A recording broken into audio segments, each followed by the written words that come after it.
Bonjour et bienvenue à ce premier des 3 rendez-vous prévus aujourd'hui. Le Saint-Père, en effet, prêchera aujourd'hui dans les 3 basiliques papales romaines et il s'adressera aux prêtres et aux séminaristes qui sont venus à Rome pour leur jubilé. Doctore sicte previo vitemus omne noctium.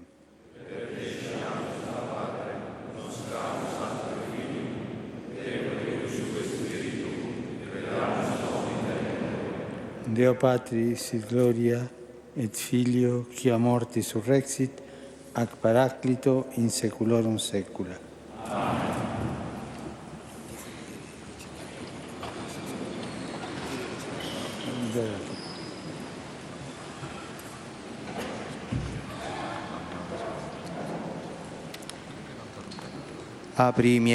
Ouvre mes yeux, Seigneur, et je verrai les merveilles de ta loi.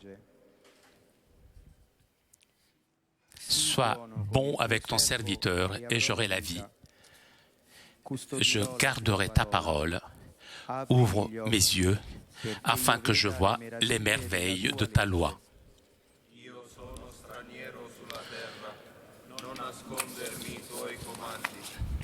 Io mi consumo nel desiderio dei tuoi precetti in ogni tempo. Tu menaces les orgueilleux, maudis celui qui se détourne de tes décrets, éloigne de moi honte et mépris, puisque j'ai observé tes lois. Ma il tuo servo medita i tuoi decreti. Anche i tuoi ordini sono la mia gioia. I miei consiglieri i tuoi precetti. Gloire au Père et au Fils et au Saint-Esprit. Come era nel principio e ora e sempre, nei secoli dei secoli. Amen.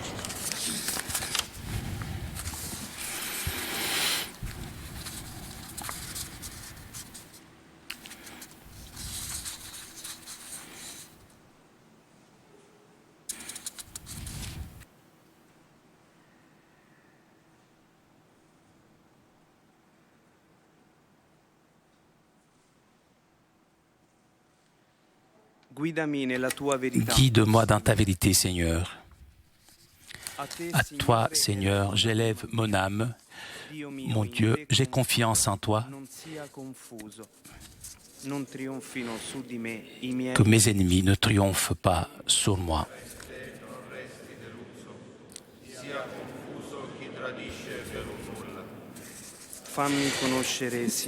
Fais-moi connaître, Seigneur, tes chemins. Apprends-moi tes sentiers.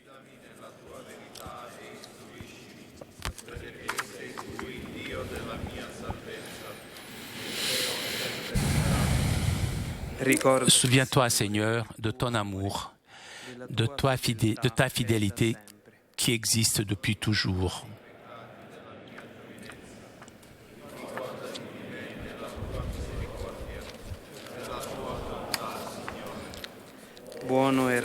Le Seigneur est bon. Le bon chemin montre aux pécheurs. Il guide les humbles selon la justice. Il apprend aux pauvres ses chemins.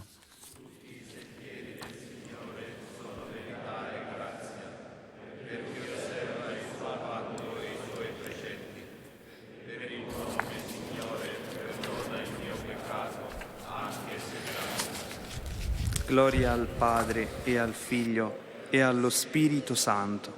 Come era nel principio e ora e sempre, nei secoli dei secoli. Amen.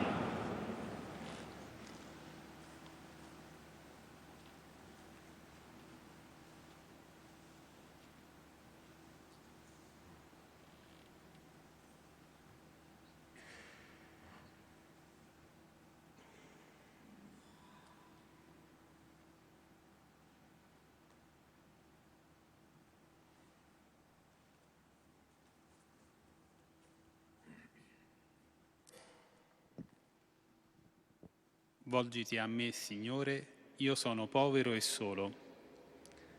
Chi è l'uomo che teme Dio? gli indica il cammino da seguire.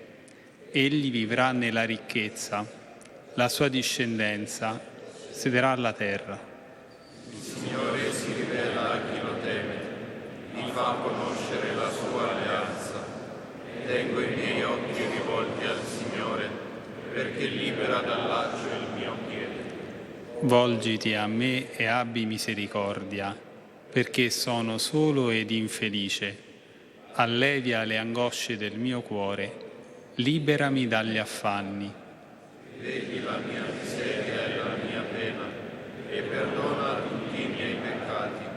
Guarda, i miei nemici sono molti, e mi detestano con odio violento. Proteggimi, dammi salvezza. Al tuo riparo io non sia deluso. Mi proteggano integrità e rettitudine, perché in te ho sperato. O Dio, libera Israele da tutte le sue angosce. Gloria al Padre, al Figlio e allo Spirito Santo. Come era nel principio e ora e sempre, nei secoli dei secoli.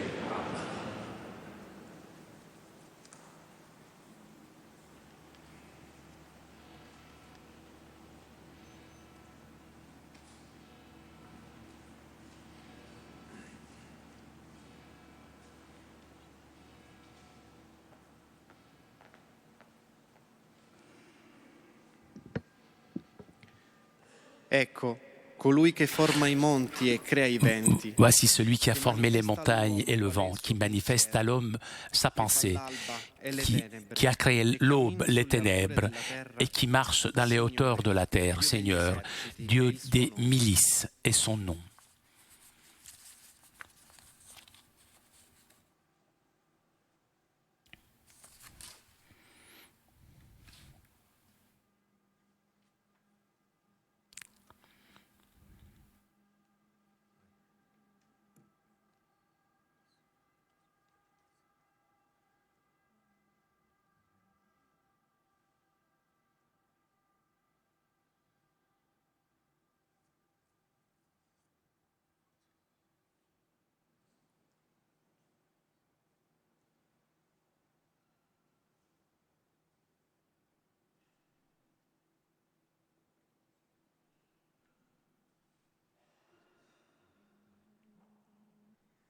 Benedicite omnia opera Domini, Domino. Laudate et super exaltate in saecula. Te Domine, supplicite exoramus, ut iora tertia Spiritum Sanctum orantibus apostolis tribuis, nobis et justem gratia e participazione concedas benignus, per Christum Dominum nostrum. Benedicamus Domino.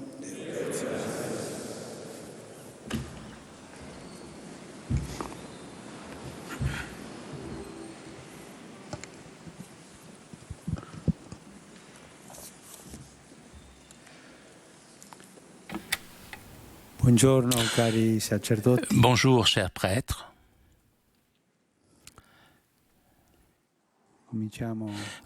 Commençons cette journée de retrait spirituel et aussi, je pense que ça nous fera du bien de prier les uns pour les autres, réciproquement, c'est-à-dire en communion.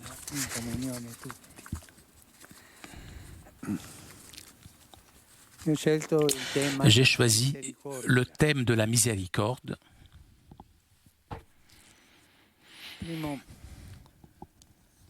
Une petite introduction. Hein?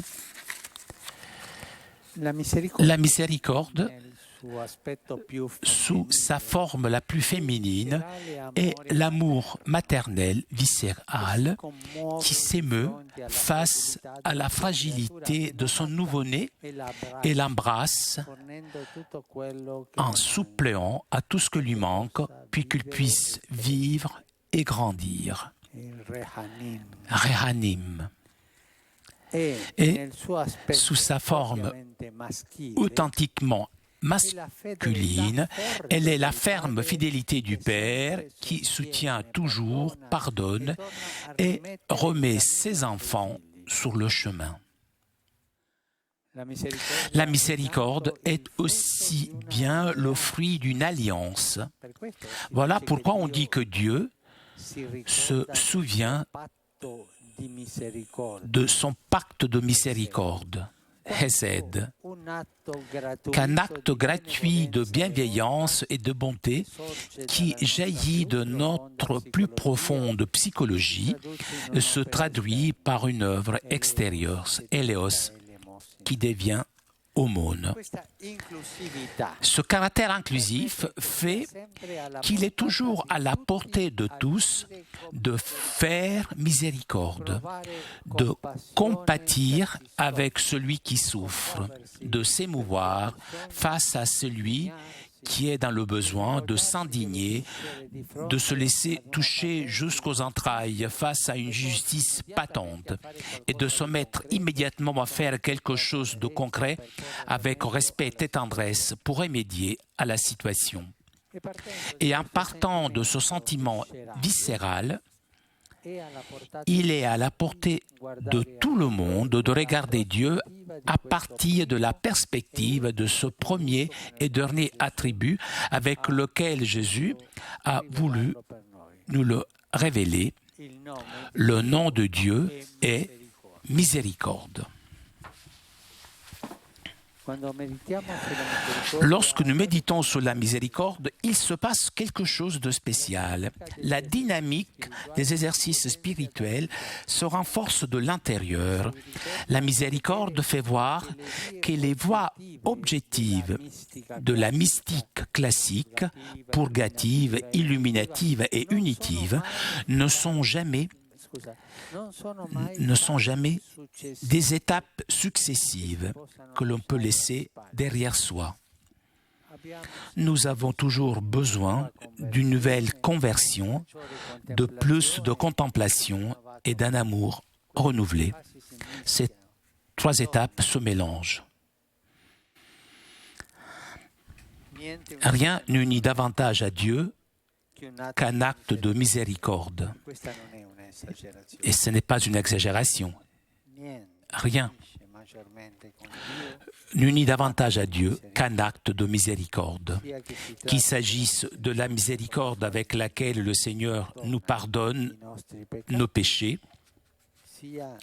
ou qu'il s'agisse de la grâce qu'il nous accorde pour pratiquer les œuvres de miséricorde en son nom. Rien n'éclaire plus la foi que d'expier nos péchés. Il n'y a rien de plus clair que Matthieu 25 et ce « Heureux les miséricordieux, car ils obtiendront miséricorde ». Matthieu 5, 7. Pour comprendre quelle est la volonté de Dieu, la mission pour laquelle il nous envoie. On peut appliquer à la miséricorde cet enseignement de Jésus. De la mesure dont vous mesurez, on vous mesurera. Je pense que à ces confesseurs impatients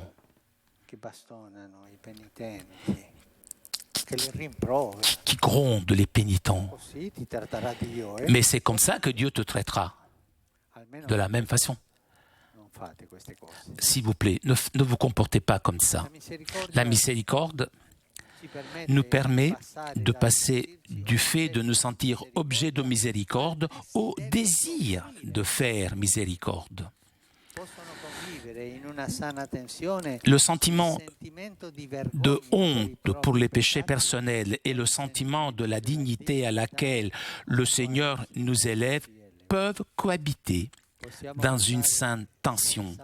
Nous pouvons passer sans préliminaire de l'éloignement à la fête, comme dans la parabole de l'enfant prodigue, et utiliser notre propre péché comme réceptacle de la miséricorde.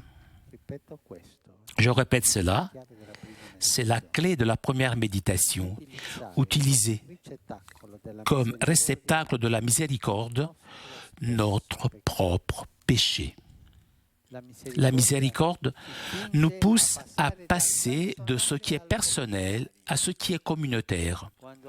Lorsque nous agissons avec miséricorde, comme lors des miracles de la multiplication des pains, qui naissent de la compassion de Jésus pour son peuple et pour les étrangers, les pains se multiplient au fur et à mesure qu'ils sont partagés. 3 suggestions pour cette journée de retraite. La joyeuse et libre familiarité qui s'établit à tous les niveaux entre ceux qui sont unis par le lien de la miséricorde, familiarité du royaume de Dieu, tel que Jésus le décrit dans ses paraboles, m'amène à vous suggérer 3 choses pour votre prière personnelle de ce jour. La première concerne 2 conseils pratiques que donne Saint Ignace. Je vous demande pardon pour cette publicité que je fais pour Saint Ignace, qui dit « Ce n'est pas le fait de savoir beaucoup qui remplit et satisfait l'âme, mais le fait de sentir et de savourer les choses de Dieu intérieurement. » Saint Ignace ajoute que là où on trouve ce qu'on veut et ce qu'on est à l'aise, et qu'on y reste à prier sans hâte d'aller de l'avant jusqu'à ce que je sois satisfait. Donc, dans ces méditations sur la miséricorde, on peut commencer par ce qui nous plaît le plus et s'y attarder, car sûrement une œuvre de miséricorde vous conduira au reste. Si nous commençons à rendre grâce au Seigneur qui nous a merveilleusement créés et plus merveilleusement encore nous a sauvés, sûrement cela nous amènera à éprouver de la peine pour nos péchés. Si nous commençons par avoir de la compassion pour les plus pauvres et les personnes les plus éloignées, sûrement nous sentirons le besoin de recevoir, nous aussi, miséricorde. La deuxième suggestion pour prier concerne une manière d'utiliser le mot miséricorde. Comme vous l'aurez remarqué, en parlant de miséricorde,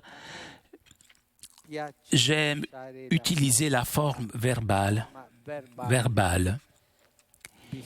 Il faut faire miséricorde.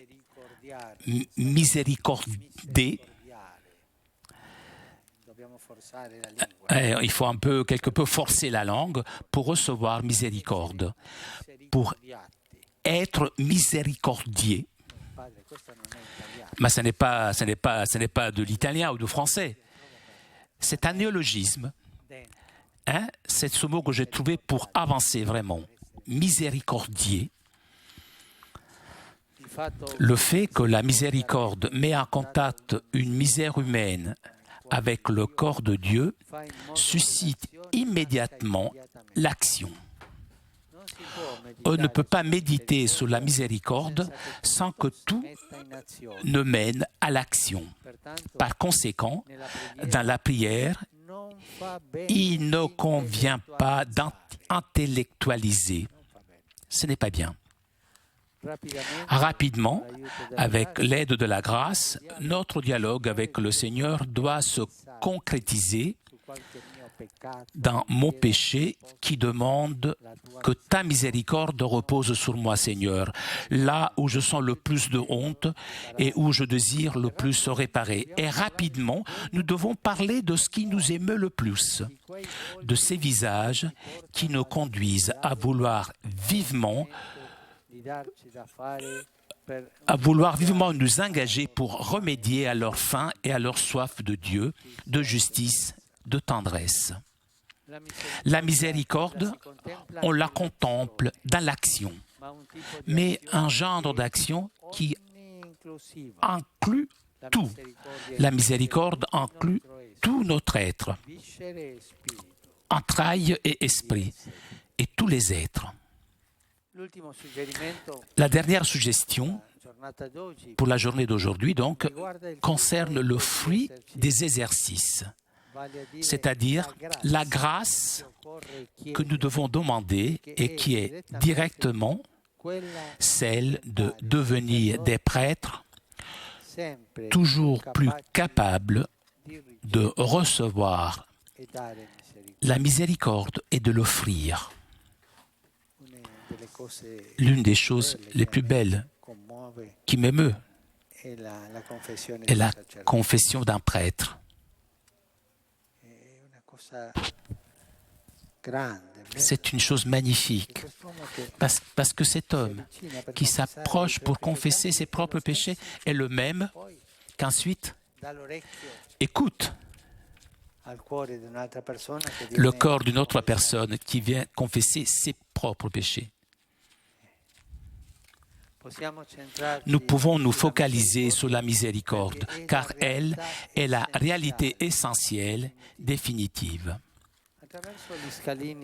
Sur l'échelle de la miséricorde, nous pouvons descendre jusqu'au plus bas de la condition humaine, fragilité et péché inclus, et monter jusqu'au plus haut niveau de la perfection divine. Soyez miséricordieux, parfait donc, comme votre Père est miséricordieux. Mais rien que pour récolter toujours plus de miséricorde. D'ici doivent venir les fruits de conversion de notre mentalité institutionnelle. Si nos structures ne se vivent pas et ne s'utilisent pas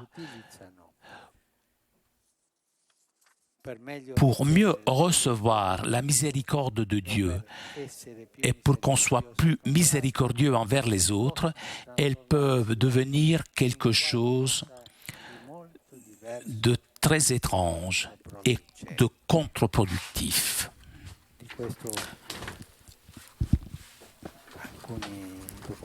Et quelques documents de l'Église, des papes, on parle souvent de la conversion institutionnelle et de la conversion pastorale.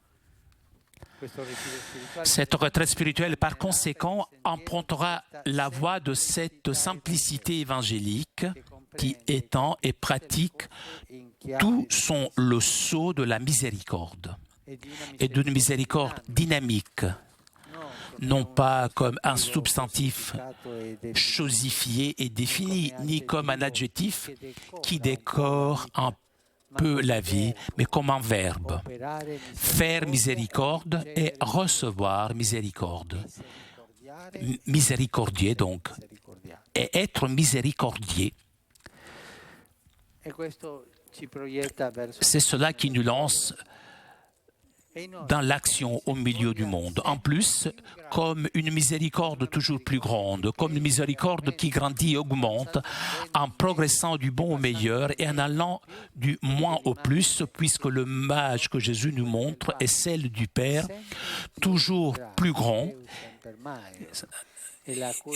et dont la miséricorde infinie grandit, si l'on peut dire ainsi, et n'a ni plafond ni plancher, car elle provient de sa liberté souveraine.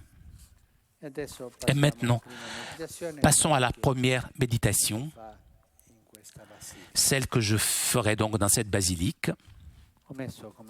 J'ai mis comme titre « De l'éloignement à la fête ». Si la miséricorde de l'Évangile est, comme nous l'avons dit, un excès de la part de Dieu, un débordement inédit, la première chose à faire, c'est de regarder où le monde d'aujourd'hui et chaque personne ont le plus besoin d'un tel excès d'amour. Avant tout, il faut nous demander quel est le réceptacle d'une telle miséricorde. Quel est le terrain désert et sec pour un tel débordement d'eau vive? Quelles sont les blessures pour cette huile balsamique? Quels orphelins ont besoin de cette prodigalité en tendresse et en sollicitude? Quel est l'éloignement par rapport à une si grande soif d'accolade et de rencontre? La parabole que je vous propose pour cette méditation est celle du Père miséricordieux. Luc 15, 11, 31. Nous sommes dans le domaine du mystère du Père. Et il me vient à l'esprit de commencer par ce moment où le Fils prodigue se trouve dans la porcherie, dans cet enfer de l'égoïsme. Ce Fils qui a fait tout ce qu'il voulait et qui, au lieu d'être libre, se retrouve asservi. Il regarde les porcs qui mangent les gousses et il en a envie et il est gagné par la nostalgie. La nostalgie, c'est un mot-clé. La nostalgie du pain fraîchement sorti du four que les employés de sa maison, la maison de son père, mangent au petit déjeuner. La nostalgie est un sentiment puissant. Il a un rapport avec la miséricorde, puisqu'il élargit notre âme. Il nous amène à nous rappeler le bien primordial, la patrie d'où nous venons, et nous éveille à l'espérance d'y retourner. Dans ce large horizon de la nostalgie, ce jeune, dit l'Évangile, est entré en lui-même et s'est senti misérable. Et chacun d'entre nous peut chercher, laisser porter sur ce point où il ne se sent plus misérable. Chacun d'entre nous a son secret de misère en lui. Il demande la grâce de le trouver. Sans nous arrêter maintenant à décrire la misère de son état, passons à cet autre moment où, après que son père l'a embrassé et lui a donné un baiser avec effusion, il se trouve sale et vêtu pour la fête. Parce que son père ne lui a pas dit « va prendre ta douche et reviens après ». Sale et vêtu pour la fête. Il a au doigt l'anneau, signe de son égalité avec son père. Il a des sandales neuves aux pieds. Il est au centre de la fête parmi les gens. Quelque chose comme quand, si jamais cela nous est arrivé, nous nous sommes confessés avant la messe et là, tout d'un coup, nous nous retrouvons revêtus et au milieu d'une cérémonie.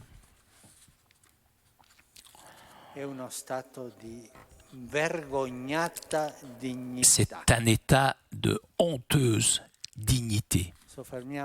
Arrêtons-nous sur la honteuse dignité de ce fils prodigue et bien-aimé.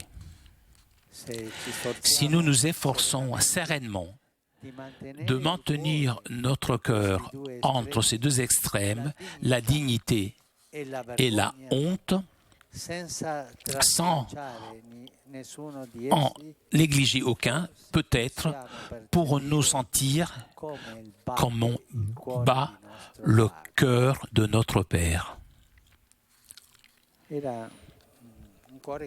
C'est un cœur qui battait d'anxiété. Tous les jours, il montait sur la terrasse pour voir, pour regarder. Il regardait quoi? Eh bien, il voulait voir si son fils rentrait, retournait. punto, in questo posto dove ci sono dignità Et là où il y a la dignité et la honte, nous pouvons percevoir comment bat le cœur de notre Père. Nous pouvons imaginer que la miséricorde en jaillit comme du sang, qu'il sort nous chercher, nous, pécheurs, qui nous attire à lui, nous purifie, il nous relance, renouvelés vers toutes les périphéries pour faire miséricorde à tous. Son sang est le sang du Christ, sang de la nouvelle et éternelle alliance de miséricorde, versé pour nous et pour tous en rémission des péchés. Ce sang, nous le contemplons tandis qu'il entre et sort de son cœur comme du cœur du Père. C'est notre unique trésor, l'unique chose que nous ayons à offrir au monde. Le sang qui purifie et pacifie tout ainsi que tous. Le sang du Seigneur qui pardonne les péchés. Le sang qui est vraie boisson, qui ressuscite et donne la vie à ce qui est mort à cause du péché. Dans notre prière sereine, qui va de la honte à la dignité et de la dignité à la honte, les deux ensemble, nous demandons la grâce de sentir cette miséricorde comme constructive de notre vie entière. La grâce de sentir comment ce battement du cœur du Père s'unit au battement du nôtre. Il ne suffit pas de sentir la miséricorde de Dieu comme un geste qui s'accomplit occasionnellement en nous pardonnant quelques grands péchés et pour le reste, nous nous arrangeons seuls de manière autonome. Ça ne suffit pas. Saint Ignace propose une image chevaleresque, propre à son époque.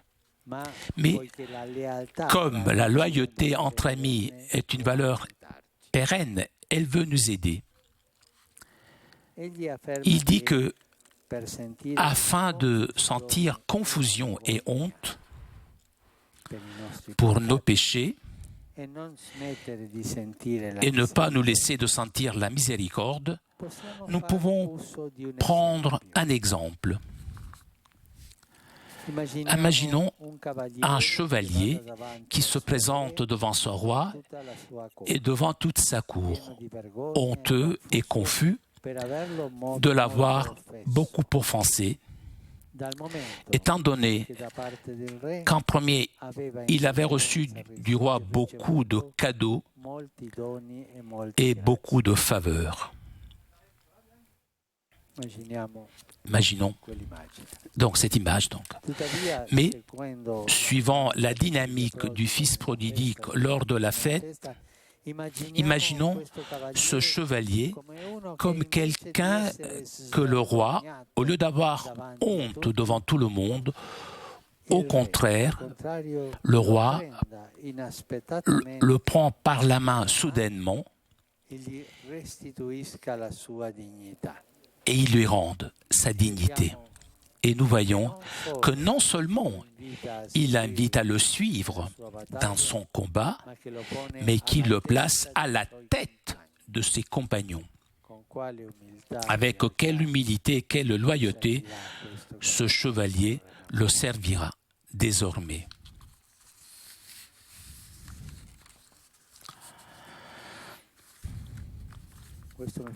Cela me fait penser au dernier texte du chapitre d'Ézéchiel, le dernier passage. Qu'on se sente comme le fils prodigue fêté, ou comme le chevalier déloyal devenu supérieur. Ce qui est important, c'est que chacun se situe dans cette tension féconde dans laquelle la miséricorde du Seigneur nous met. Non seulement des pécheurs pardonnés, mais des pécheurs auxquels la dignité est rendue. Il ne s'agit pas seulement de que le Seigneur nous nettoie, mais il nous couronne, le Seigneur. Il te donne dignité. Simon-Pierre nous offre l'image ministérielle de cette saine tension. Le Seigneur l'éduque, le forme progressivement et le prépare à se maintenir ainsi. Simon et Pierre. L'homme ordinaire, avec ses contradictions et ses faiblesses, est l'homme qui est Pierre, celui qui a les clés, celui qui guide les autres.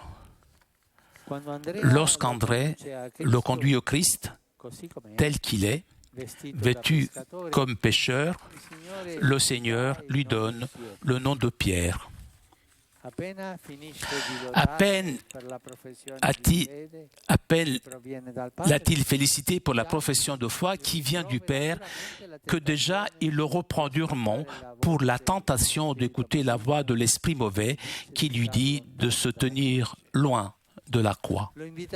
Il l'invitera à marcher sur les eaux et le laissera commencer à s'enfoncer dans sa propre peur pour lui tendre ensuite la main.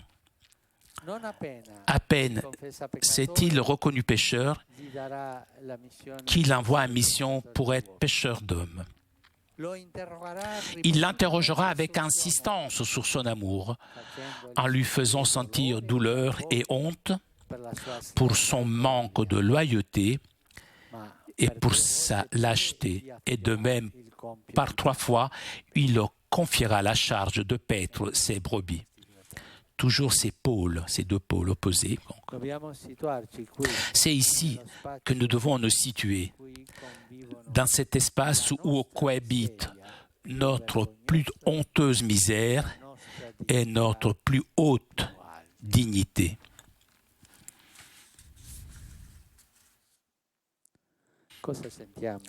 Nous ressentons quoi donc des gens lorsque nous embrassent la main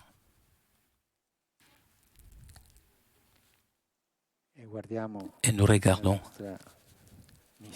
notre misère antérieure? Nous sommes honorés par le peuple de Dieu. Une autre situation pour comprendre ça. Toujours cette contradiction. Nous devons nous situer ici, dans l'espace où cohabitent notre plus honteuse misère et notre plus haute dignité. C'est dans le même espace, sale, impur, mesquin, vaniteux, égoïste, et en même temps ayant les pieds lavés, appelés et élus, partageant les pains multipliés, bénis par nos gens, aimés et entourés de soins. Seule la miséricorde rend supportable cette position. Sans elle, soit nous nous croyons justes comme les pharisiens, soit nous nous éloignons comme ceux qui ne se sentent pas dignes. Et dans les deux cas, notre cœur s'endurcit. Lorsque nous nous sentons justes comme les pharisiens, ou alors lorsque nous nous éloignons comme ceux qui ne se sentent pas dignes. Je ne me sens pas digne, mais c'est pas pour ça que je dois m'éloigner. La honte avec la dignité, les deux ensemble, voilà l'attitude.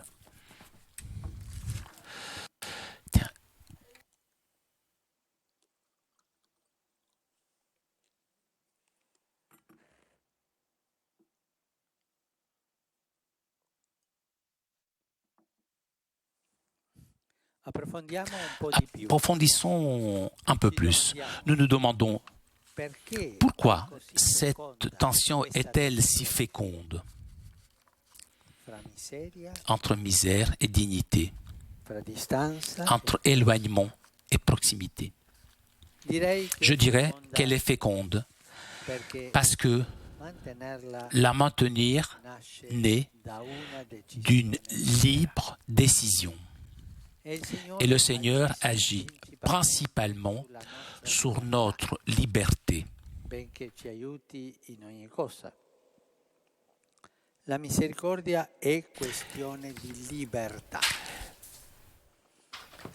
Il sentimento sgorga spontaneo e quando affermiamo che è viscerale sembrerebbe che sia sinonimo di animale. Ma in realtà gli animali... La miséricorde est une question de liberté. Le sentiment jaillit est spontané et lorsque nous disons qu'il est viscéral, il paraît que c'est synonyme d'animal. Mais en réalité, les animaux ignorent la miséricorde morale, bien que certains puissent expérimenter quelque chose de cette compassion comme un chien fidèle qui reste aux côtés de son maître malade. La miséricorde est une compassion qui touche les entrailles.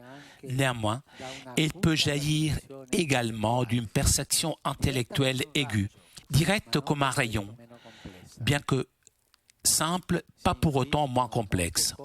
On saisit par intuition beaucoup de choses quand on éprouve la miséricorde. On comprend par exemple que l'autre est dans une situation désespérée, limite, qu'il lui arrive quelque chose qui dépasse ses péchés ou ses fautes. De même, on comprend que l'autre est un semblable, qu'on pourrait se trouver à sa place, et que le mal est si grand et si dévastateur qu'il ne se répare pas uniquement par la justice.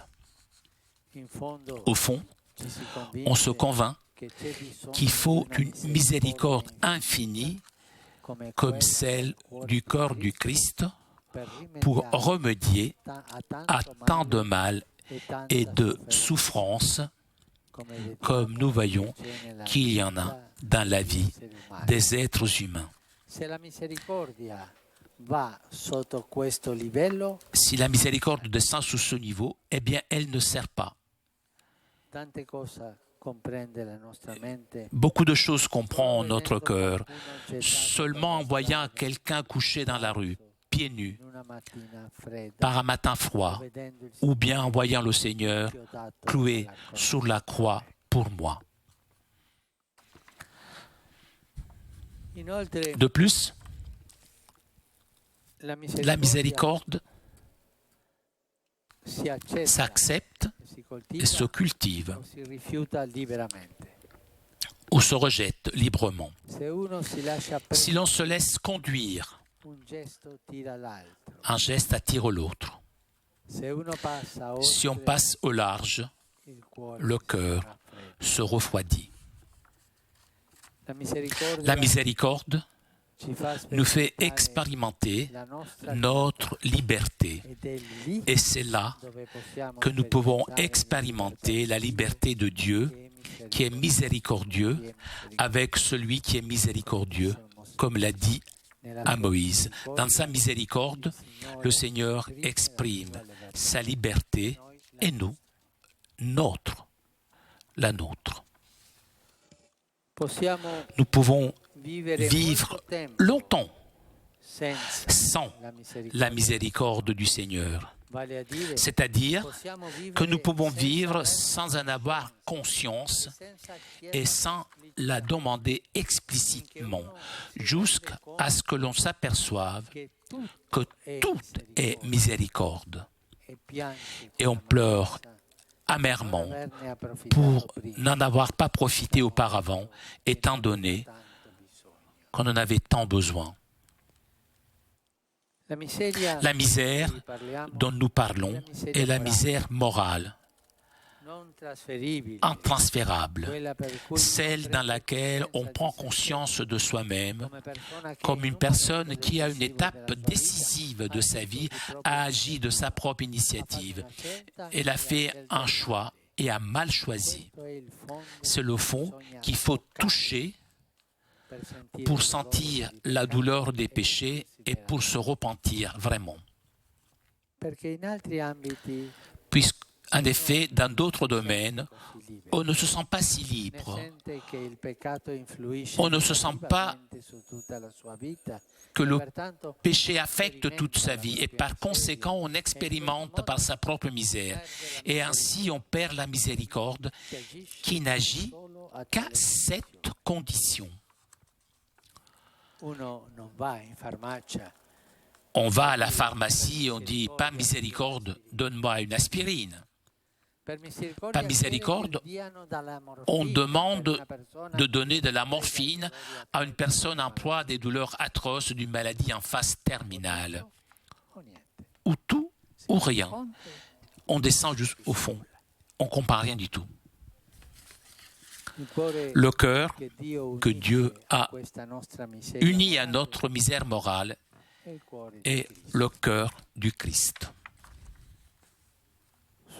Son Fils bien-aimé, qui bat comme un seul cœur avec celui du Père et celui de l'Esprit.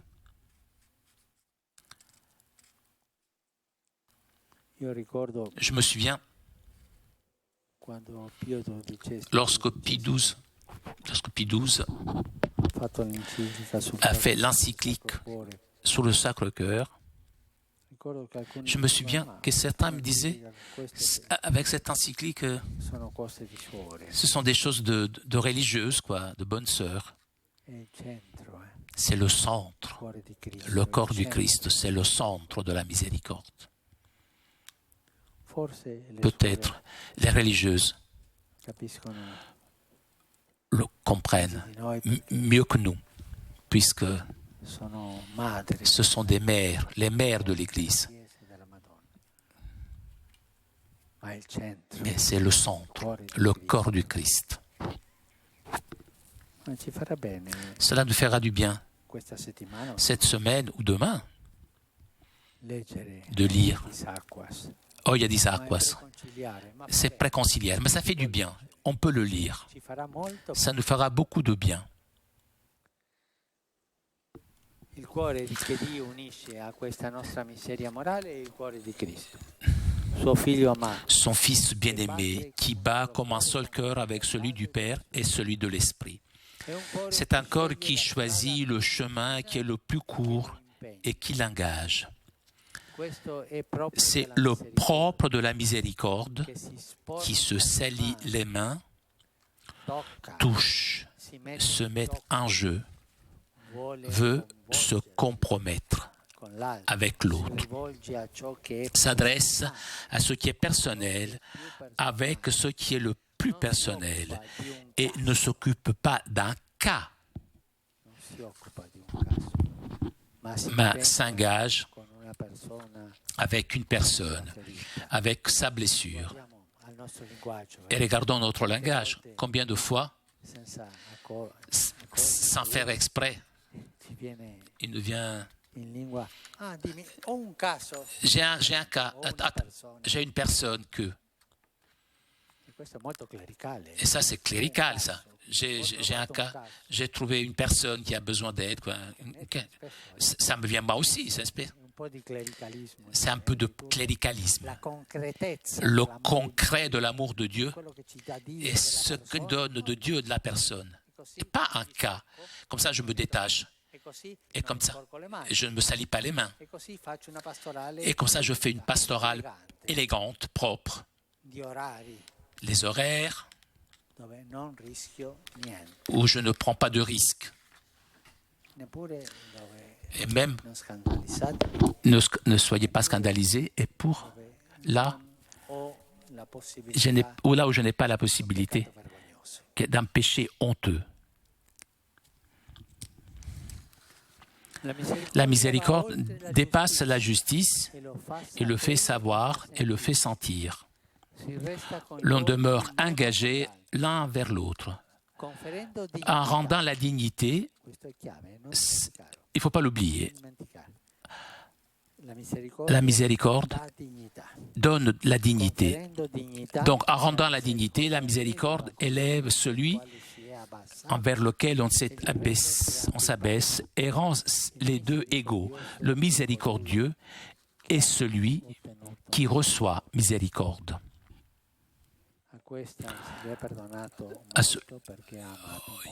On lui a beaucoup pardonné puisqu'il a beaucoup aimé. Et il a beaucoup péché. Voilà pourquoi le Père a besoin de faire la fête, pour que, en rendant à son Fils la dignité perdue, tout soit restauré en une seule fois, en rendant à son Fils la dignité perdue. Cela permet de regarder l'avenir d'une manière neuve. Ce n'est pas que la miséricorde ne prenne pas en compte l'objectivité du dommage provoqué par le mal, mais elle lui enlève le pouvoir sur l'avenir. Voilà le pouvoir de la miséricorde. Elle lui enlève le pouvoir sur la vie qui va de l'avant. La miséricorde est la vraie attitude de vie qui s'oppose à la mort, qui est le fruit amer du péché. En cela, la miséricorde est lucide. Elle n'est pas du tout ingénue, naïve. Elle n'est pas qu'elle ne voit pas le mal, et elle regarde combien brève est la vie et tout le bien qu'il reste à faire. C'est pourquoi il faut pardonner totalement pour que l'autre regarde en avant et ne perde pas du temps à se culpabiliser et à se plaindre lui-même et à regretter ce qu'il a perdu. En commençant à soigner les autres, on fera son propre examen de conscience. Et dans la mesure où on aide d'autres, on réparera le mal qu'on a fait. La miséricorde est fondamentalement pleine d'espérance, mère d'espérance.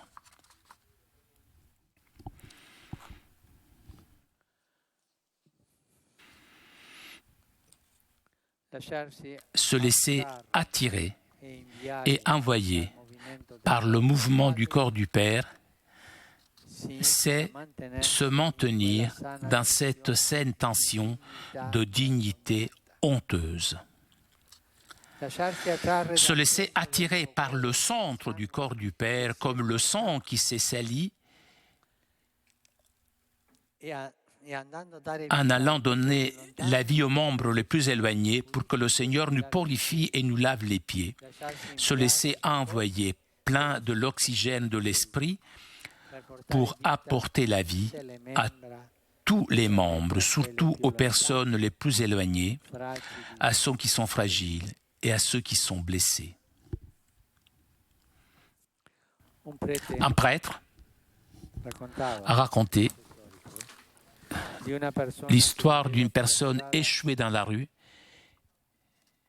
et qui a fini par vivre dans une maison d'accueil. C'était une personne enfermée dans sa propre amertume, qui n'entrait pas en contact avec les autres. Une personne cultivée. On l'a su plus tard. Une personne cultivée. Quelque temps après, cet homme a été hospitalisé à cause d'une maladie en phase terminale et racontait au prêtre que, en étant là, réduit à rien et déçu de la vie, celui qui était dans le lit d'à côté lui a demandé de lui passer le pot de chambre et ensuite de le vider. Il a raconté que cette demande de la part de quelqu'un qui était vraiment dans le besoin et qui était dans un état pire que le sien a ouvert ses yeux et son cœur à un très puissant sentiment d'humanité ainsi qu'un désir d'aider l'autre et de se laisser aider lui par Dieu. et s'est confessé. Ainsi, un simple geste de miséricorde l'a connecté à la miséricorde infinie. Il s'est résolu à aider l'autre et ensuite il s'est fait aider. Il est mort après s'être confessé et en paix. Voilà le mystère de la miséricorde. Ainsi, je vous laisse avec la parabole du Père miséricordieux.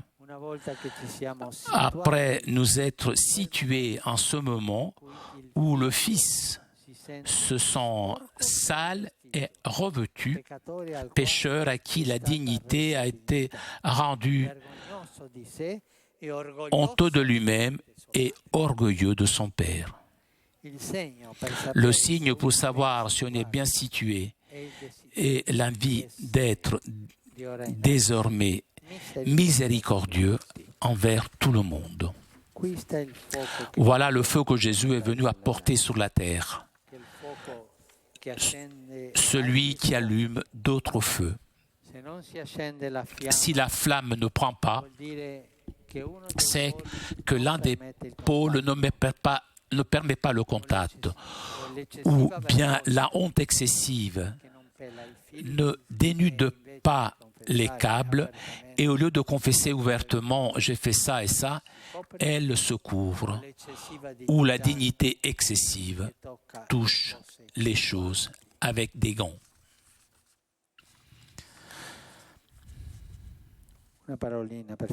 Un mot pour terminer sur les excès de la miséricorde.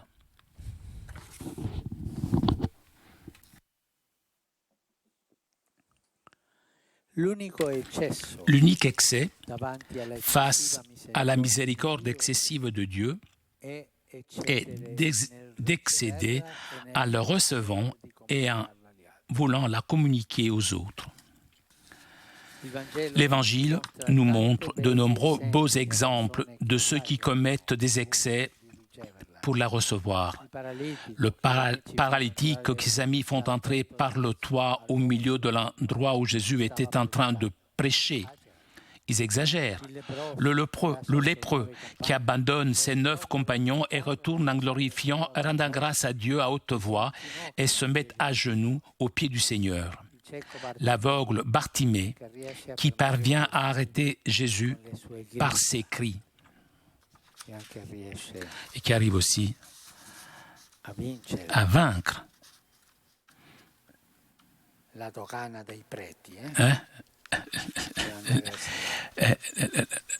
qui va au-delà des prêtres qui essayaient de l'arrêter pour aller vers le Seigneur. La femme hémorroïs qui, dans sa timidité, s'ingénie à atteindre une proximité intime avec le Seigneur et qui fait que, comme le dit l'Évangile, lorsqu'elle a touché son manteau, le Seigneur a senti que sortait de lui une dynamisme. Ce sont tous des exemples de ce contact qui allume un feu et déclenche la dynamique. Voilà, déclencher la dynamique, déclencher la force positive de la miséricorde. Il y a aussi la pécheresse, dont les manifestations excessives d'amour envers le Seigneur, en lui lavant les pieds de ses larmes et en les essuyant avec ses cheveux, sont pour le Seigneur un signe qu'elle a reçu beaucoup de miséricorde et qu'elle l'exprime par conséquent ainsi. De façon peut-être exagérée. Mais la miséricorde est toujours exagérée. Elle est excessive. Les gens les plus simples, les pécheurs, les malades, les possédés, sont immédiatement exaltés par le Seigneur, qui les fait passer de l'exclusion à la pleine inclusion, de l'éloignement à la fête.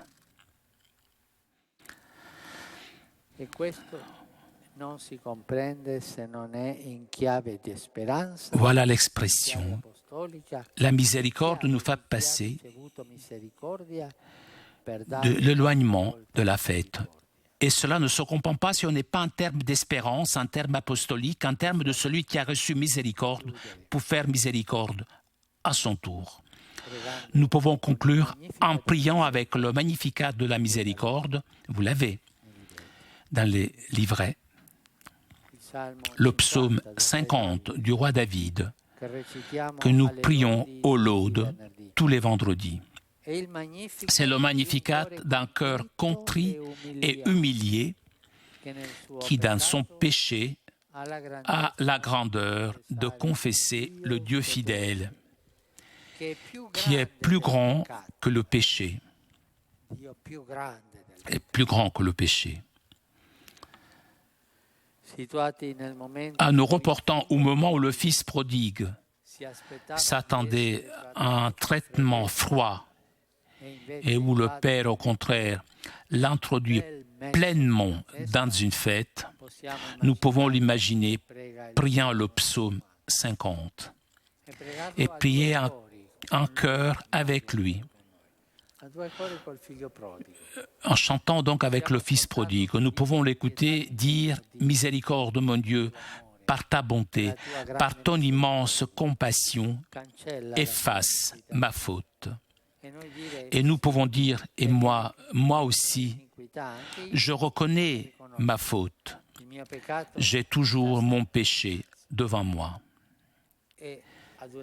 D'une seule voix dire « Contre toi, Père, seulement contre toi j'ai péché. » Prions à partir de cette tension intime qui allume la miséricorde. Cette tension entre la honte qui dit « Détourne ta face de mon péché, enlève toute ma faute » et cette confiance qui dit « Purifie-moi avec l'hysope et je serai purifié, lave-moi, je serai plus blanc que la neige » Confiance qui devient apostolique. Rends-moi la joie d'être sauvé, que l'Esprit généreux me soutienne, et aux pécheurs j'enseignerai tes chemins. Vers toi reviendront les égarés.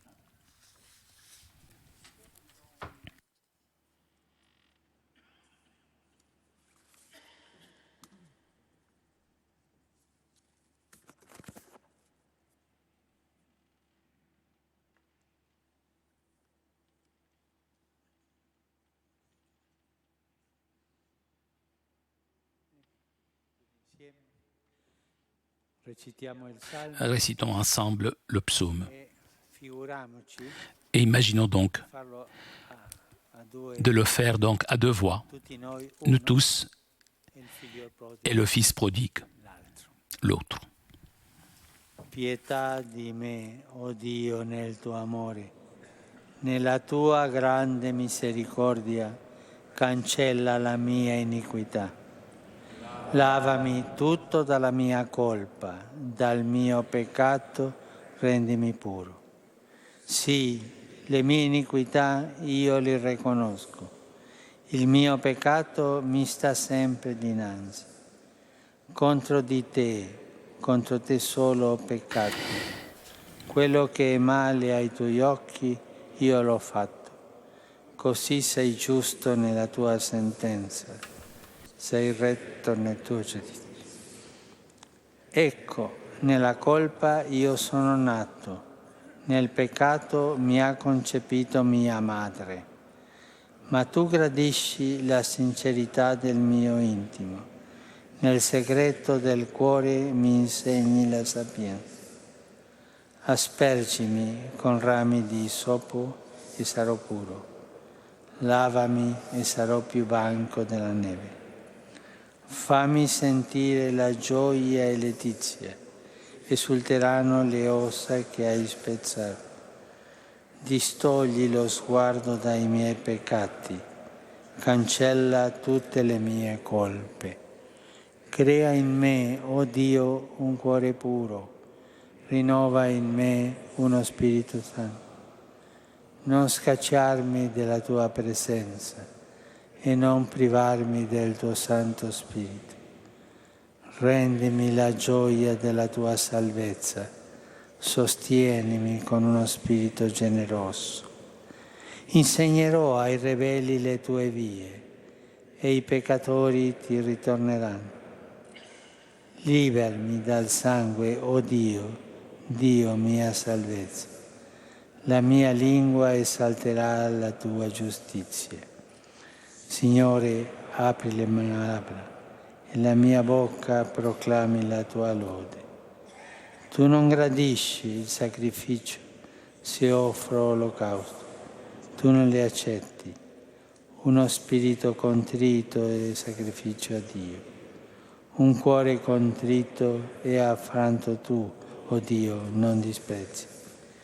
Nella tua bontà fa grazia a Sion, ricostituisce le mura di Gerusalemme. Allora gradirai i sacrifici legittimi, l'olocausto e l'intera oblazione. Allora immoleranno vittime sopra il tuo altare.